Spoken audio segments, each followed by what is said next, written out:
One of the many signs I need to lose weight is I'm starting to snore during the day while I'm awake, breathing as normally like you do. I don't know if anybody else has that problem, you know? Just sitting around talking to somebody and you're like, what we have for dinner tonight?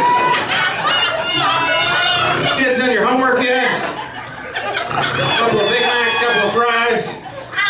Anybody else want anything? We're good. That's the best place to do it, in the drive-thru right there.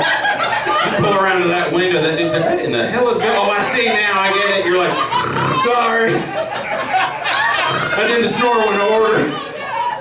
I call it a snorter. I'm real stupid. I'm sorry about that.